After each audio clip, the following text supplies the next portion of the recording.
سے شاعر جو ہے بڑی اچھے انداز میں یہ شعر لکھا ہے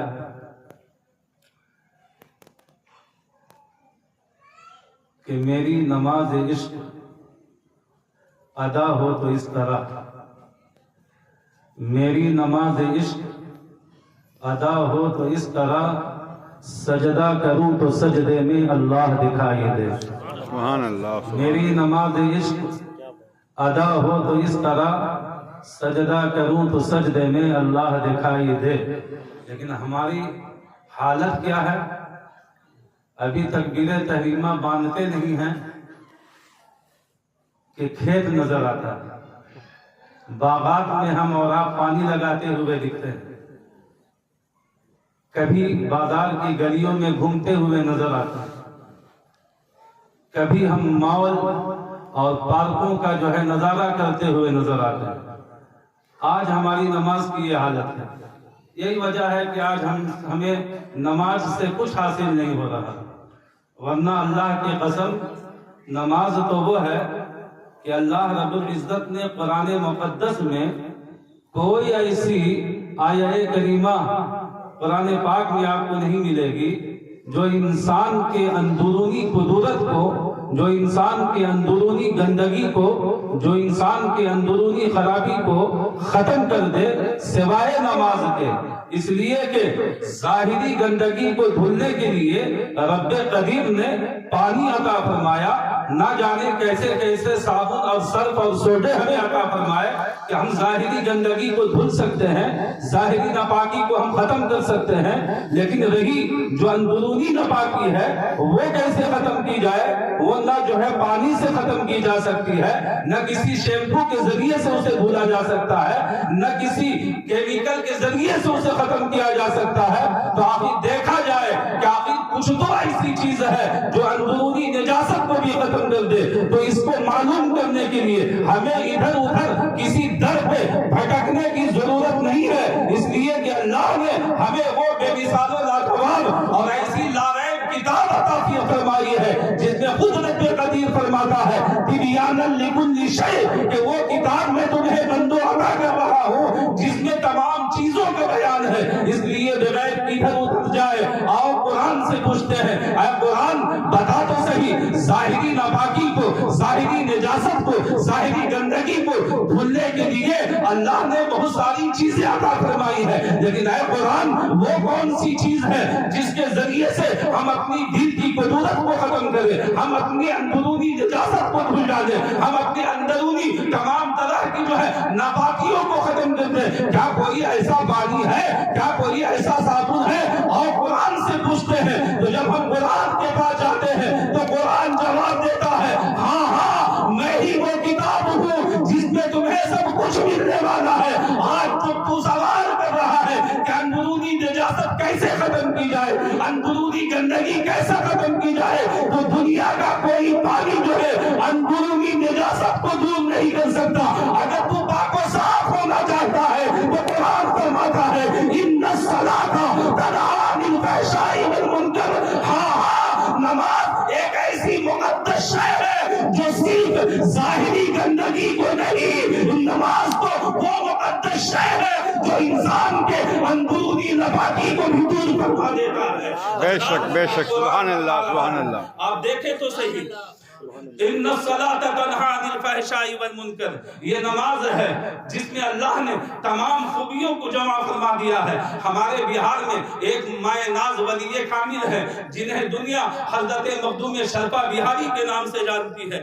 یہ وہ مقدس شخصیت ہے کہ ان کی تصنیف کو اگر پڑھ لی جائے تو خود مخدوم شرفا بہاری فرماتے ہیں اگر کوئی شخص متقی بننا چاہتا ہے تو میری لکھی ہوئی تصنیف کو بغور پڑھے، اللہ رب العزت اس کو جو ہے گمراہیت سے ہٹا کر اسے راہ مستقیم پر لگا دے گا۔ یہ وہ ولی کامل ہے۔ سرکار مخدوم شرفا بہاری کی بارگاہ میں ایک شخص آتا ہے اور آنے کے بعد کہتا ہے حضور ہماری رہنمائی فرمائیے، کوئی ایک ایسا وظیفہ دے دو جس کے ذریعے سے ہماری دنیا اور آخرت آباد ہو جائے۔ مخدوم پاک نے فرمایا نماز پڑھا کر۔ کہا حضور میں تو آپ سے وظیفہ مانگ رہا ہوں، کہا تجھے وظیفہ ہی بتا رہا ہوں، نماز کی پابندی پابندی کر، تیری دنیا بھی بہتر ہو جائے گی، تیری آخرت بھی بہتر ہو جائے گی۔ سائل کہتا ہے حضور لگتا ہے میرے سوال کو آپ نے نہیں سنا، میں آپ سے وظیفہ مانگ رہا ہوں اور نماز پڑھنے کی آپ بات کر رہے ہیں۔ کہا میں تیرے سوال کو بھی سمجھ رہا ہوں اور تجھے بہتر جواب بھی دے رہا ہوں۔ میں تجھے کہہ رہا ہوں ایک وظیفہ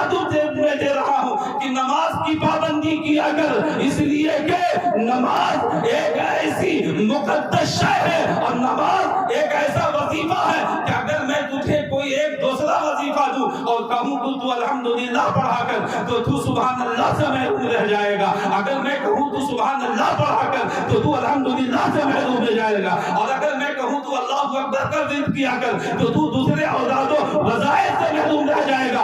ارے ہم نے تو تجھے ایسا وظیفہ عطا فرمایا ہے جس میں اللہ نے تمام وظیفے کو جمع فرما دیا ہے۔ نماز ایک ایسا وظیفہ ہے کہ اگر قیام کا بھی ثواب چاہے تو تجھے نماز میں ملے گا، اگر رکوع کا ثواب چاہے تو تجھے نماز میں ملے گا، اگر تو قانے کا ثواب چاہے تجھے نماز میں ملے گا، اللہ کی تحلیل اللہ کی تکبیر و تقدیس کا ثواب چاہتا ہو تو نماز میں ملے گا، اگر تو قرآن کی تلاوت کا ثواب چاہتا ہو تو تجھے نماز میں ملے گا، اگر تو تشہد کا ثواب چاہتا ہو نماز میں ملے گا۔ سبحان ربی الاعلی اس کا ثواب نماز میں، سبحان ربی العظیم اس کا ثواب نماز میں، درود پاک اس کا ثواب نماز میں۔ نماز ایک ایسا جامع وظیفہ ہے جس میں اللہ نے تمام وظائف کو جمع فرما دیا ہے۔ جو نماز پڑھتا ہے اللہ کی تکبیر و تقدیس سے لے کر محمد رسول اللہ کے درود پاک تک سب کا ثواب اللہ کا فرما دیتا ہے۔ سبحان اللہ سبحان اللہ سبحان اللہ۔ حضرات آپ دیکھیں اللہ اکبر، یا رسول اللہ زندہ باد، اللہ اکبر، یا رسول اللہ۔ قرآن میں اللہ نے فرمایا ان الصلاۃ تنہی عن الفحشاء والمنکر، نماز بے حیائی اور بری باتوں سے روکتی ہے۔ حضرات آج قوم مسلم جو پچھڑی ہوئی نظر آ رہی ہے، آج قوم مسلم جو پیستی ہوئی نظر آ رہی ہے، آج قوم مسلم کا معاشرہ، آج قوم مسلم کا سماج جو بگڑتا ہوا نظر آ رہا ہے، وہ صرف نماز سے دوری ہے۔ اللہ کی قسم اگر آج بھی ہم نماز کے عادی بن جائیں اور نماز کے دامن سے وابستہ ہو جائیں تو علامہ اقبال نے جھوٹ نہیں کہا کہ آج بھی ہو ابراہیم سا اگر ایمان پیدا آگ کر سکتی ہے اندازے گلستہ پیدا۔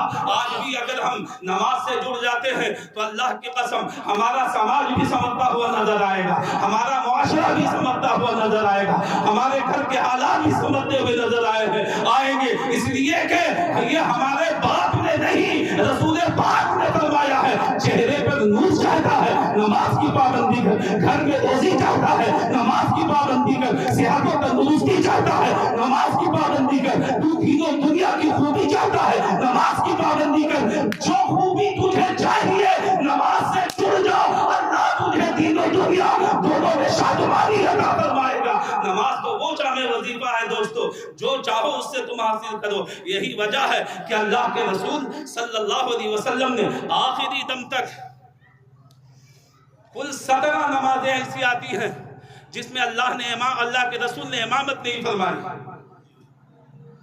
خلیفہ اول سیدنا ابوبکر صدیق کو حکم دیا نماز پڑھاؤ، صرف 17 نمازیں، وہ صرف نماز امامت کا حکم فرمایا۔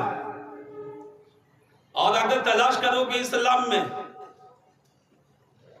کہ کون سی ایسی چیز ہے جو کسی وقت معاف نہیں ہے، توپ چلے جب بھی معاف نہیں، نیزوں کی برسات ہو جب بھی معاف نہیں، تلوار کی کھنک ہو تب بھی معاف نہیں، چاہے وہ سنگریزے برس رہے ہوں جب بھی معاف نہیں، چاہے دشمنوں کا یلغار ہو جب بھی معاف نہیں۔ جس طریقے سے بھی دیکھو گے اگر کوئی چیز تمہیں اسلام میں ملے گی جو کسی قیمت میں معاف نہیں ہے تو وہ نماز ہے۔ چاہے جنگ ہو رہی ہو پھر بھی اللہ نے نماز معاف نہیں فرمائی، چاہے تیزیوں کی برسات ہو رہی ہو اللہ نے نماز کو معاف نہیں فرمایا ہے، چاہے پتھر کی برسات ہو رہی ہو اللہ نے نماز کو معاف نہیں فرمایا ہے، چاہے انسان بیمار ہو اللہ نے معاف نہیں فرمایا تم کھڑے ہو کر نہیں پڑھ سکتے بیٹھ کر کے پڑھو, اگر بیٹھ کر کے بھی نہیں پڑھ سکتے ہو لیٹ کر کے پڑھو. کسی صورت میں اللہ نے نماز کو معاف نہیں فرمایا. نماز ایک اتنی اہم چیز ہے کہ اگر اسلام و کفر کے درمیان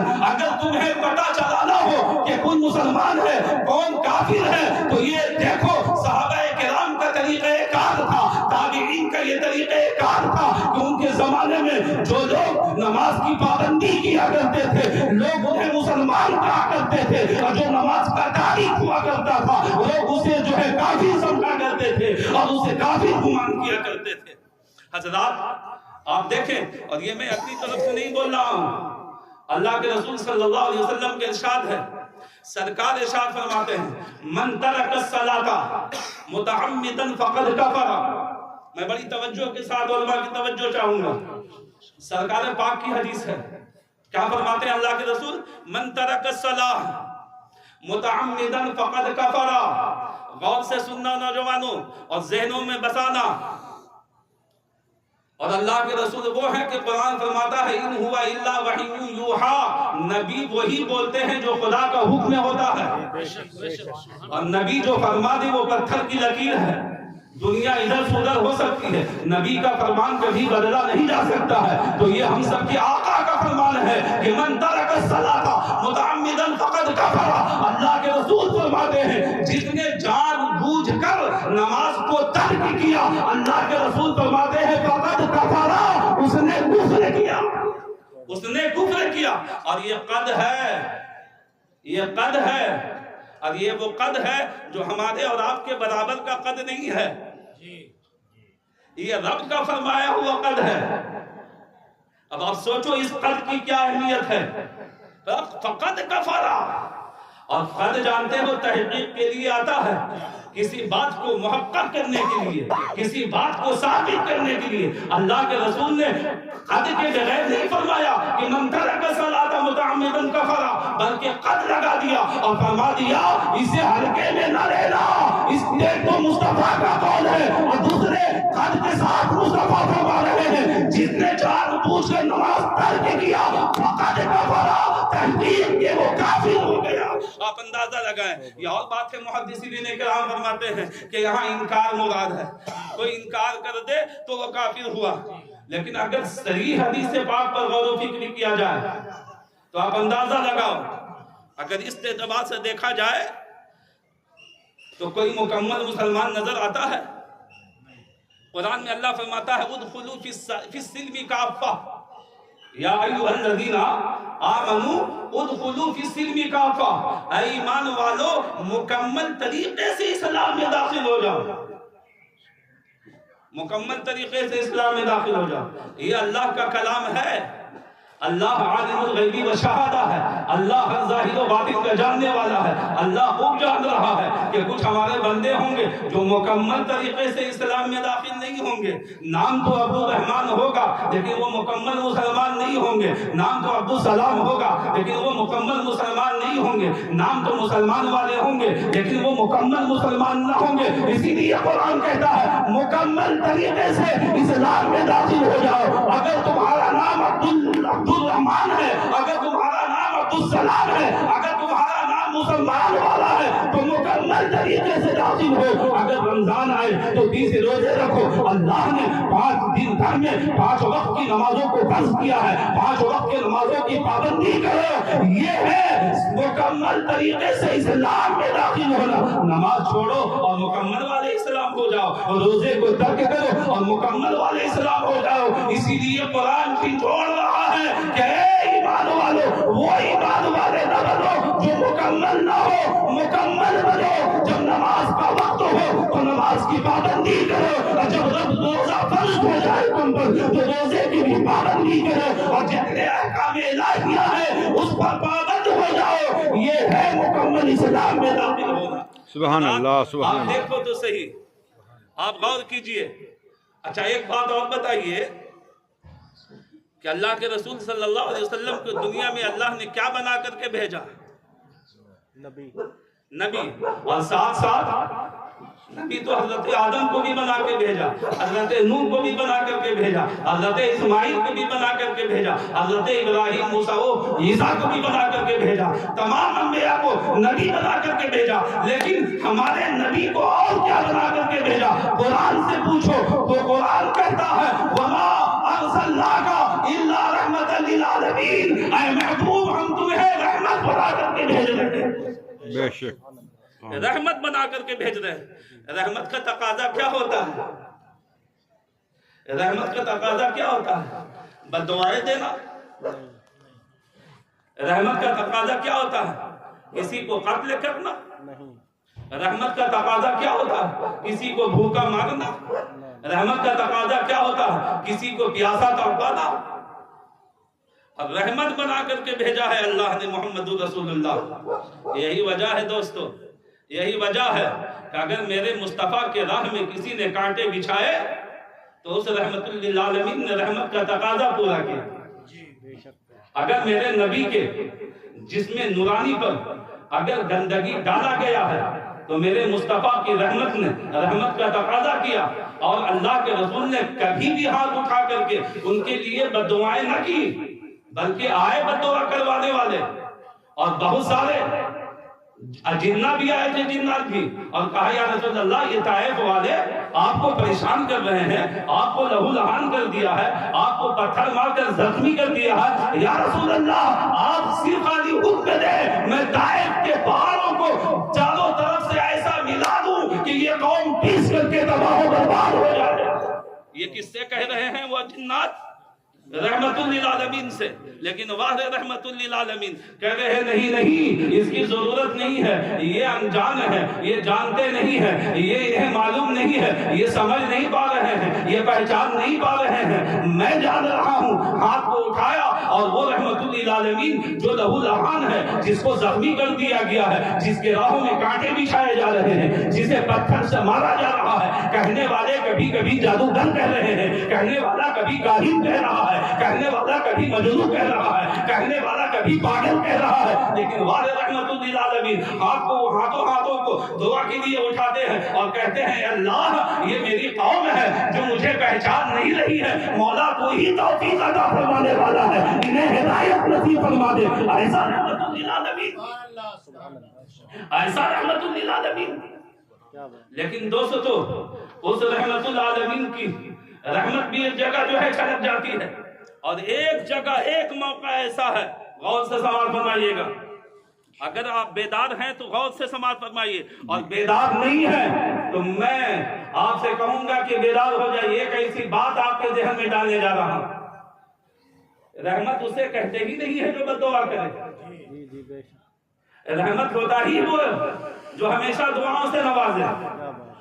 یہی وجہ ہے کہ ہر موقع سے اللہ کے رسول نے دعائیں دی، کسی نے دندان شہید کیا جب بھی دعا دی، کسی نے کانٹے بھی جائے جب بھی دعا دی، پاگل کہا جب بھی دعا دی، مجنون کہا جب بھی دعا دی، کاہن کہا جب بھی دعا دی، ساحر کہا جب بھی دعا دی، ان کی نبوت کا انکار کیا جب بھی دعا دی، ہر طریقے سے تڑپایا جب بھی دعا دی۔ لیکن ایک موقع ایسا ہے اللہ کی قسم کہ اس رحمت للعالمین نے بھی رب کی بارگاہ میں اٹھا کر کے ہاتھوں کو بد دعا کیا ہے۔ یہ رحمت للعالمین ایک موقع ہے، ایک موقع ہے جہاں اس رحمت للعالمین نے بد دعا کی۔ حالانکہ رحمت کا کام بد دعا کرنا نہیں ہے، لیکن ایک موقع ہے، وہ کون سا موقع ہے؟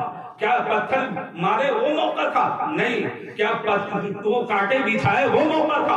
ہرگز نہیں۔ کیا آپ کے جو ہے پاگل کہا وہ موقع تھا؟ ہرگز نہیں۔ کیا آپ کو پاگل اور مجنون کہا وہ موقع تھا؟ ہرگز نہیں۔ کیا آپ کو کذاب کہا وہ موقع تھا؟ ہرگز نہیں۔ ایک موقع ایسا ہے کہ جب کفر و اسلام میں جنگیں ہو رہی تھی، اس جنگ کے موقع سے عصر کا وقت آتا ہے، کافروں نے محمد رسول اللہ کو اس جنگ میں مصروف رکھا، جس سے اللہ کے رسول کی نماز عصر قضا ہو گئی۔ تو رحمت للعالمین کا ہاتھ اٹھتا ہے اور کہتے ہیں اے اللہ اب تیری بارگاہ میں تیرا یہ محمد دعا کرتا ہے کہ جنہوں نے مجھے نماز عصر سے محروم رکھا ہے، اے اللہ ان کے گھروں کو آگ سے بھر دے۔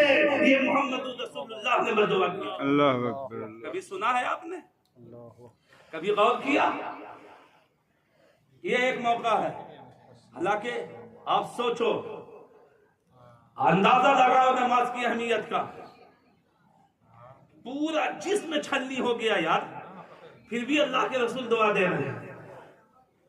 ہمیں کوئی گالی دے دے تو ہم سینے پر سوار ہو جائے اس سے،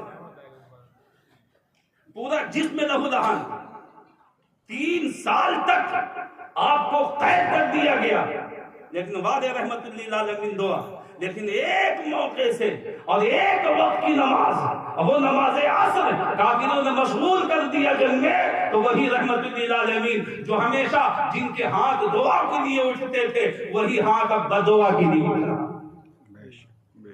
مسلمانوں سوچو، اندازہ لگاؤ، نماز کتنی اہمیت کی حامل ہے، کتنی اہمیت کی حامل ہے۔ آپ دیکھو نماز کے اندر اللہ نے ساری خوبیوں کو رکھا ہے، ساری خوبیوں کو رکھا ہے۔ آج ہمارے بچے ہمارے سامنے جری نظر آتے ہیں، وہ سب اسی کا نتیجہ ہے۔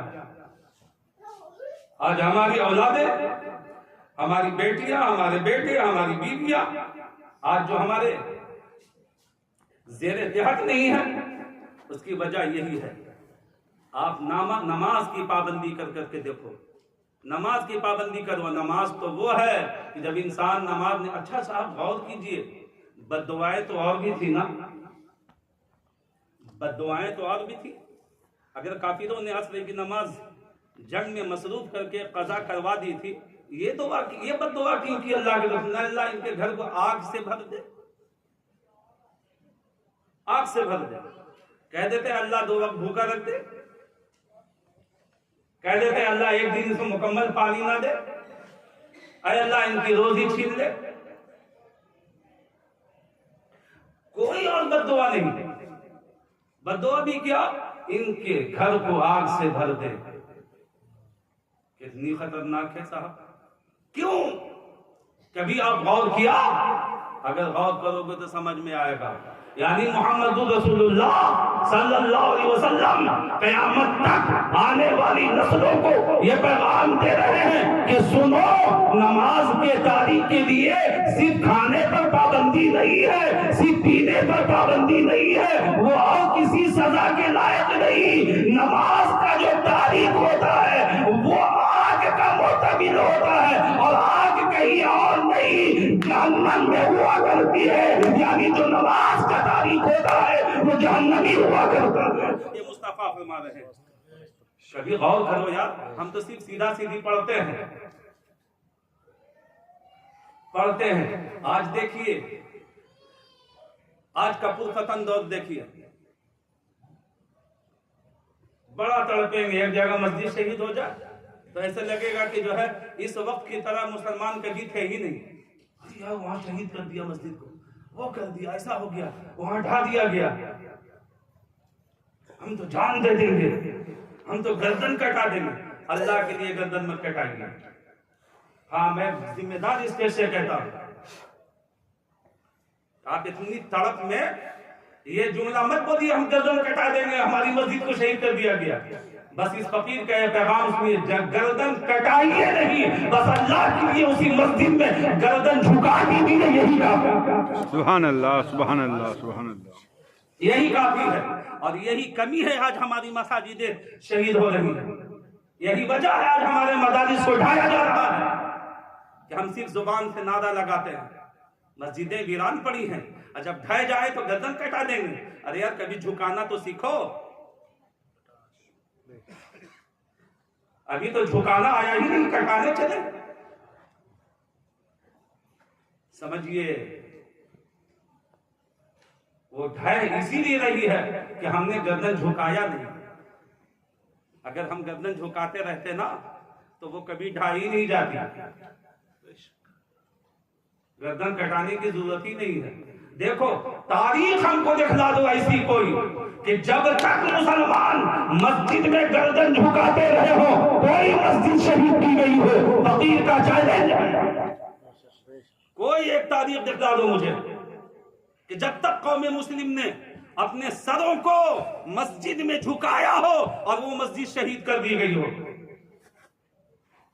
وہی مسجد شہید ہوئی ہے جہاں آپ نے سر جھکایا نہیں، صرف خالی سر کٹانے کا رٹ لگاتے رہے۔ یہ مسلمانوں سمجھو، سرکار غوث اعظم فرماتے ہیں، سرکار غوث اعظم فرماتے ہیں، کیا فرماتے ہیں کہ تم جا رہے ہو پاک و صاف اور ادھر سے ایک طرف ناپاک کتا آ رہا ہے اور ایک طرف بے نمازی آ رہا ہے۔ شاید آپ نے سنا ہو لیکن میں بتا دوں نماز کی اہمیت کو۔ سرکار غوث اعظم فرماتے ہیں، 11ویں والے پیر میری ماں اور بہنوں، تم بھی سنو بیٹیوں، نماز خالی مردوں پر فرض نہیں ہے، سب سے پہلا مدرسہ تو آپ ہی کا گود ہے، اس کے بعد باپ کا ہے۔ سرکار 11ویں والے پیر فرماتے ہیں کہ ایک ایسا تنگ راستہ ہے جس راستے میں ایک طرف ناپاک کتا آ رہا ہو اور ایک طرف جو ہے بے نمازی آ رہا ہو اور آپ جا رہے ہو، اتنی جگہ نہیں ہے کہ آرام سے نکل سکو، دونوں میں سے کوئی نہ کوئی ٹچ کرے گا، کوئی نہ کوئی مس کرے گا، تو تم کس طرف ہوگے؟ بے نمازی کی طرف مس ہو کر کے جاؤ گے یا اس ناپاک کتے کی طرف؟ یہ سرکار غوث اعظم سے پوچھا گیا۔ سرکار غوث اعظم کیا فرماتے معلوم ہے؟ کہا نہیں، جب ایسی سچویشن آ جائے، جب ایسی صورت پیدا ہو جائے تو تم جب نکلو تو اس ناپاک کتے سے چاہے ٹچ ہو جاؤ، بے نمازی بدبخت سے منحوس سے ٹچ نہ ہو۔ خالی 11ویں والے پیر کے نام سے دیکھ بنانے سے ہوگا؟ خالی ان کے نام سے دیکھ پکایا اور بس فاتحہ کر دیا اور جنت پا لیا؟ اتنی آسان ہے جنت؟ اب آپ سوچو کتنی بڑی نحوست ہے، یہ کتنی بڑی نحوست ہے۔ آپ کبھی غور کیا ہے؟ ایک چیز اور بتائیں آپ کو نماز کے بارے میں، سنیے گا جی سنیے، اور سننے کے ساتھ ساتھ رب سے دعا کیجیے اللہ توفیق دے کہ ہم 5 وقتہ نماز میں آمین 5 وقتہ نمازی بنے۔ آپ نے بہت سنا ہوگا لیکن اتنا ہی سنا ہوگا کہ ایک بوڑھی تھی سرکار عمر فاروق خلیفہ دوم کے وقت میں، جو کسی کے ہاں خادمہ تھی، نوکرانی تھی، اور اس خادمہ کو گھر کی مالکہ نے کچھ پیسہ دے کر کے بھیجا، جا مائی فلاں دکان سے تیل لے کر کے آ۔ سنا ہے نا؟ لیکن واقعہ نگاری مقصود نہیں ہے، میں اس سے آپ کو ایک سبق دینا چاہ رہا ہوں، ایک سبق دینا چاہ رہا ہوں۔ کیا کہا ہے؟ جا فلاں دکان سے وہ تیل لے کر کے آ۔ وہ خادمہ تھی، نوکرانی تھی، اپنی مالکہ کی بات مانتے ہوئے دکان پہ گئی اور جانے کے بعد اس نے تیل لیا، تیل لے کے چل پڑی، بیچاری بوڑھی تھی، وہ لڑکھڑا کے چل رہی تھی، چلتے چلتے کہیں ٹھوکر لگی، اور ٹھوکر لگنے کے بعد وہ تیل زمین میں گر گیا۔ اب زمین میں گرنے کے بعد کیا تھا؟ زمین کا کام ہے اسے پی جانا، اور اس زمین نے اس تیل کو پی لیا۔ اب یہ بڑا پریشان کہ اب اگر گھر جاتی ہوں تو مالکن چھوڑے گی نہیں، وہ مالکہ تو بڑی بہت جو ہے برا بھلا بولے گی، ہو سکتا سزا دے، اب کیا کرے؟ تو اس کے ذہن میں ایک جو ہے خیال آیا، ارے وقت کا جو امیر المومنین ہے بڑا سخت ہے اور بڑا اچھا فیصلہ کرتا ہے، بڑا اچھا فیصلہ کرتا ہے، کیوں نہ گھر جا کر کے وہ امیر المومنین کے پاس چلا جائے، عمر فاروق کے پاس چلا جائے اور اپنا انصاف مانگتے ہیں۔ ایسا عادل حکمراں جس دور میں ہو اسے گھبرانے کی کیا ضرورت ہے، اسے پریشان ہونے کی کیا ضرورت ہے؟ اب وہ خادمہ گھر نہ جا کر کے سیدھا دارالخلافت میں پہنچی، سلام عرض کیا امیر المومنین کو، کام آئی تو کون ہے؟ کہا بیٹا چھوڑ میں کون ہوں، لیکن میرے کو انصاف دلا، تو وقت کا بادشاہ ہے، وقت کا امیر المومنین ہے، تو بڑا عادل ہے، انصافور ہے، اس مائی کو بھی انصاف دلا۔ کہا مائی کس نے ظلم کیا تیرے ساتھ؟ اب اس بڑھی نے کہا امیر المومنین میں بڑا گھر کی خادمہ ہوں، نوکرانی ہوں، میری مالکن نے مجھے تیل لانے کو کہا، میں تیل لے کر کے سیدھا گھر کی طرف جا رہی تھی، ٹھوکر لگا، تیل زمین پہ گرا، زمین نے میرے تیل کو پی لیا۔ تم مجھے انصاف دلا اور اس زمین سے میرا تیل واپس کرا، اس زمین سے میرا تیل واپس کرا۔ امیر المومنین سوچ میں پڑ گئے بھائی یہ کیسا کیس ہے، یہ عجیب سا کیس ہے، کہا میں جاؤں گی نہیں جب تک میرا انصاف مجھے انصاف نہ ملے گا۔ حضرت عمر فاروق تخت سے کھڑے ہو گئے، کہا مائی اچھا وہ جگہ تجھے یاد ہے جہاں تیل گرا ہے؟ کہا ہاں بہت اچھی طریقے سے یاد ہے، آج چل میرے ساتھ دکھاتی ہوں۔ آگے آگے مائی، آگے آگے وہ خادمہ، وہ نوکرانی، اور پیچھے پیچھے وقت کا امیر المومنین بادشاہ چلتی رہی، پیچھے پیچھے امیر المومنین، آگے آگے مائی۔ غور سے سننا میری ماں اور بہنوں، غور سے سننا، آگے آگے وہ نوکرانی، وہ خادمہ، پیچھے پیچھے وقت کا امیر المومنین۔ ایک جگہ جا کر وہ خادمہ ٹھہر گئی، وہ ٹھہری، امیر المومنین ٹھہرے، کام آئی کون سی جگہ؟ کہا دیکھ بیٹا یہی وہ جگہ ہے، دیکھ اب بھی تر ہے یہ زمین، اس نے ہی میرے تیل کو پیا ہے، یہی وہ جگہ ہے جس نے میرے تیل کو پیا ہے، میرا تیل واپس دلا۔ حضرت امیر المومنین نے ایک نگاہ دیکھی ایسے، دوسری نگاہ اس خادمہ کو، پھر ایک نگاہ اس زمین کو، دوسری نگاہ اس خادمہ کو، کہا تجھے انصاف چاہیے؟ کہا مجھے انصاف چاہیے، میرا تیل واپس چاہیے، ورنہ میری مالکن مجھے بہت برا بولے گی، ہو سکتا مجھے سزا دے، میں بوڑھی ہوں، میں وہ تاج نہ لا سکوں گی، میں سزا برداشت نہیں کر سکتی، مجھے انصاف دلا۔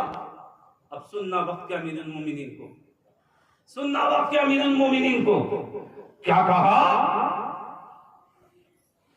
اللہ کی قسم تاریخ گواہ ہے، امیر المومنین نے یہ نہیں کہا اے زمین خبردار، تو کون ہوتی ہے اس کا تیل پینے والی، تیل واپس کر ورنہ تیرے اندر کسی شرابی کو دفن کر دوں گا۔ نہیں، یہ نہیں کہا، نہیں کہا، پڑھ لیجئے تاریخ۔ وقت کا امیر المومنین نے یہ بھی نہیں کہا اے زمین تیل واپس کر ورنہ کسی جواری کو دفن کر دوں گا، نہیں، زمین سے وقت کا امیر المومنین یہ نہیں کہہ رہا ہے اے زمین اگر تو خیر چاہتی ہے تو اس کا تیل واپس کر ورنہ کسی شرابی کو دفن کر دوں گا، بالکل نہیں۔ کوئی ایسا گنہگار، کسی ایسے گنہگار کا نام نہ دیا، اگر نام دیا ہے تو تاریخ گواہ ہے، وقت کا امیر المومنین کہتا ہے اے زمین اگر خیر چاہتی ہے اور اگر تو چاہتی ہے کہ تیرے اندر بے نمازی کو دفن نہ کروں تو اس کا تیل واپس کر دے۔ بے نمازی کا نام سننا تھا، زمین نے وہ تیل واپس کر دیا۔ سبحان اللہ، سبحان اللہ۔ کیا وجہ ہے بھائی؟ شرابی کا نام کیوں نہیں لیا؟ جواری کا نام کیوں نہیں لیا؟ ہم یہ نہیں کہتے یہ گناہ نہیں، بہت بڑا گناہ ہے، بہت بڑا گناہ ہے۔ زانی کا نام کیوں نہیں لیا؟ اور بھی گناہگار ہے، ماں باپ کے نافرمان کا نام کیوں نہیں لیا؟ لیا تو بے نمازی کا، کیا مطلب؟ یعنی وقت کا امیر المومنین بھی قیامت تک آنے والی نسلوں کو بتا رہا ہے دیکھ تمام گناہ ترازو کے ایک پلڑے میں، اور صرف نماز کا گناہ ایک طرف پلڑے میں، سارے گناہوں پر اگر کوئی بھاری گناہ ہے تو وہ نماز نہ پڑھنے کا گناہ ہے، وہ نماز نہ پڑھنے کا گناہ ہے۔ حضرات ہم نے تو مذاق بنا لیا ہے، ہم نے تو مذاق بنا لیا، اور قیامت کے دن خیر یہ تو کبھی سوال ہی نہیں ہوگا کہ کتنی مرتبہ پیدل نادر شاہ کے یہاں گئے، یہ ذہن سے نکال دیجئے، یہ کبھی اللہ نہیں پوچھے گا آپ سے کہ اجمیر گئے تھے کہ نہیں گئے تھے، نہ بالکل نہیں، کتنے دیگ وہاں چڑھا ہے، کبھی یہ سوال نہیں ہوگا۔ ہاں ایک دم کھلے طور پر سننا، کبھی یہ سوال نہیں ہوگا کل کے بروز قیامت، کبھی پوچھا ہی نہیں جائے گا آپ سے، کبھی نہیں پوچھا جائے گا کہ راشد انور صاحب کا دن بھر میں کتنی مرتبہ وہاں چھوڑے تھے، نہ جی بالکل نہیں۔ ہاں ایک دم کھڑا کھڑا سنیے، آج ہم بہت جو ہے نا زیادہ گمراہ ہو چکے ہیں. ہماری گمراہی حد سے زیادہ ہمارا ضمیر مر چکا ہے. اللہ کے لیے سمجھنے کی کوشش کرو. ایک مولانا صاحب، ایک شیخ صاحب، ایک پیر صاحب کسی شرابی کے ہاں خالی چلے جانا، دیکھو نا پورا سامان مسالہ ڈھنڈورا. ارے وہ پیر صاحب وہ تو شرابی کے ہاں بیٹھے ہوئے تھے، وہ تو بڑا جواری کے یہاں بیٹھے ہوئے تھے، وہ تو شرابی کے یہاں چلے گئے. واہ صاحب شرابی کے یہاں چلے گئے، خالی جانا تو دیکھے ہو، آگے کبھی کچھ دیکھے ہو؟ پیتے ہوئے بھی دیکھے تھے کیا؟ گلاس میں ڈالتے ہوئے بھی دیکھے تھے کیا؟ خالی جانا دیکھ لی. اس کو کہتے ہیں اپنا عیب دوسرے میں چھپانا. اسی کو کہتے ہیں اپنا عیب، اپنی خرابی کسی دوسرے میں چھپا دینا. اب کبھی یہ نہیں کہو گے کہ پیر صاحب ہمارے ہاں چلے آئے، ہم بے نمازی ہیں. کوئی کہا؟